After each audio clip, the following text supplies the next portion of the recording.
जय माता दी दोस्तों। आज के वीडियो में सुनाने जा रही हूँ आशा भगवती व्रत कथा। यह व्रत आश्विन माह के कृष्ण पक्ष की अष्टमी से शुरू होता है और अमावस्या तक चलता है। यह व्रत सुहाग के लिए होता है। इस व्रत को करने से अटल सुहाग की प्राप्ति होती है। मैंने हाथ में गेहूं के दाने ले लिए हैं। चलिए अब कथा शुरू करते हैं। प्राचीन काल में हिमाचल नाम का एक राजा था।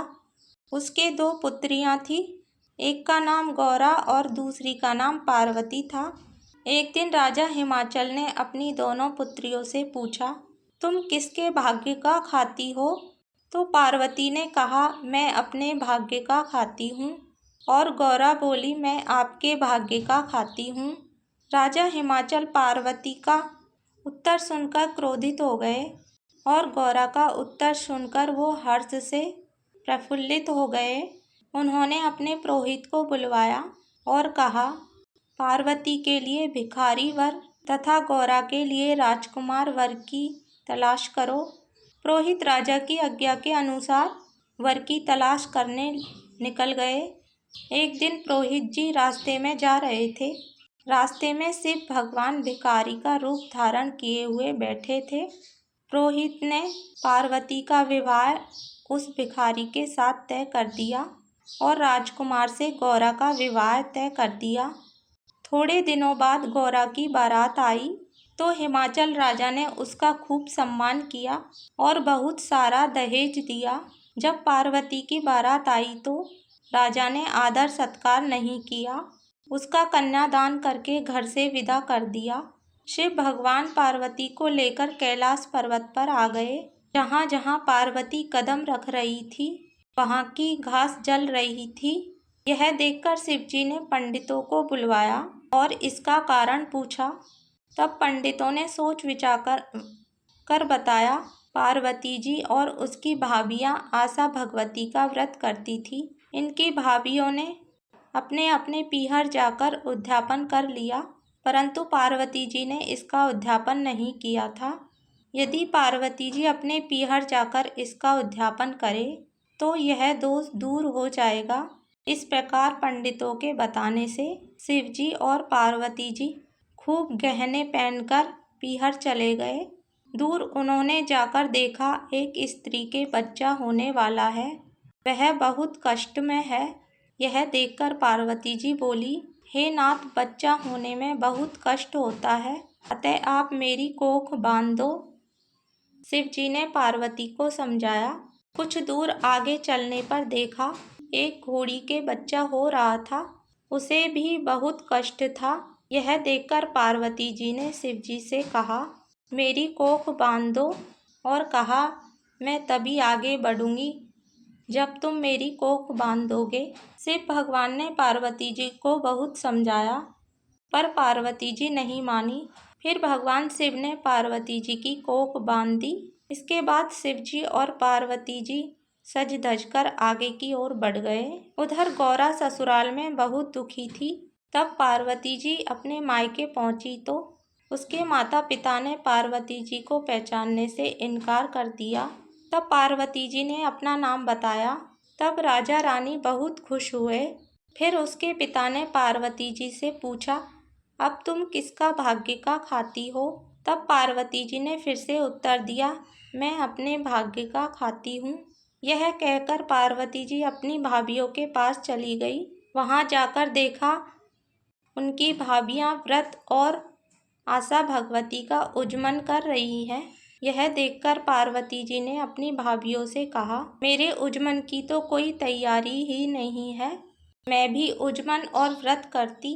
इस पर भाभियों ने ताना मारते हुए कहा, तुम्हें क्या कमी है, शिवजी स्वयं ही तैयारी कर देंगे। पार्वती जी ने शिवजी से कहा, मुझे व्रत और उज्जमन करना है। शिवजी ने पार्वती जी के पास मुद्रिका भेजी, इससे जो भी मांगोगी वही मिल जाएगा। मुद्रिका से सारे सामान मांगे। मुद्रिका ने सारा सामान सुहाग की पिटारी सहित लाकर दिया। भाभियों ने पार्वती जी से कहा, हम लोग तो 8 महीने से तैयारी कर रहे हैं और तुमने तो इतनी जल्दी सब कुछ तैयार कर लिया है।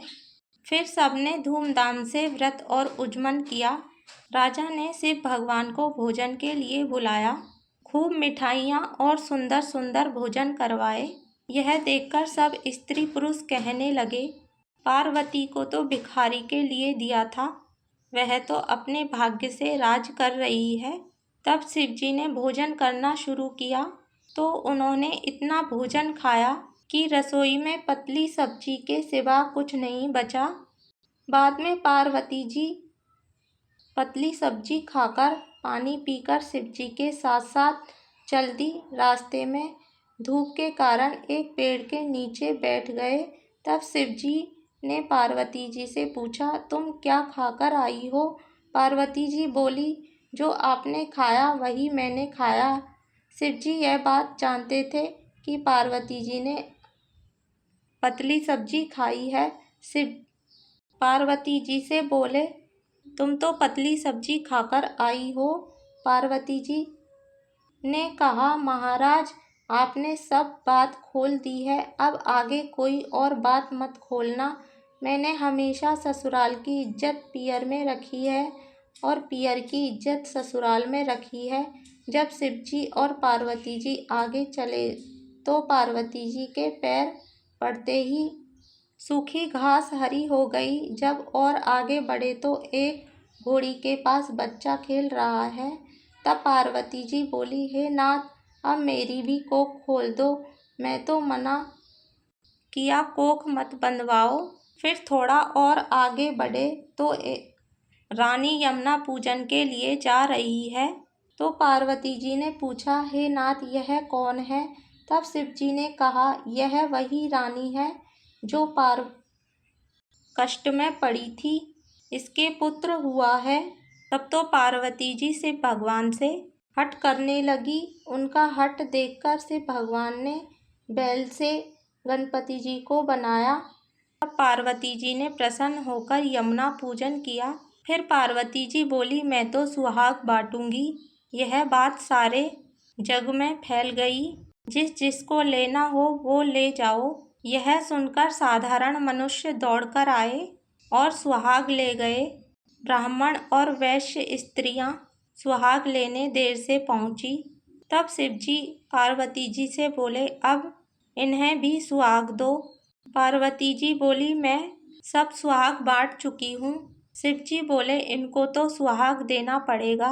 अब पार्वती जी ने अपने नाखूनों से मेहंदी निकालकर, मांग से सिंदूर निकाला, बिंदी से रौली निकाली, आँखों में से काजल और सभी को छींटा दे दिया। इससे उन सभी स्त्रियों को सुहाग मिल गया। सारे नगर में पार्वती जी की जय जयकार हो गई कि पार्वती जी ने सबको सुहाग दिया। इस प्रकार किसी को भी सुहाग के लिए निराश नहीं किया। हे पार्वती जी, आपने जैसे सभी को सुहाग दिया, वैसे ही हम सभी के सुहाग की रक्षा करना और हम सभी को अखंड सुहाग का आशीर्वाद देना। जय माँ पार्वती। इस तरह से कहानी समाप्त होती है। माँ पार्वती कहानी सुनने वालों का भी भला हो और सुनाने वालों का भी भला हो। आपको मेरी वीडियो अच्छी लगे तो कमेंट में राधे राधे लिखें और चैनल को लाइक करें, सब्सक्राइब करें। जय माता दी।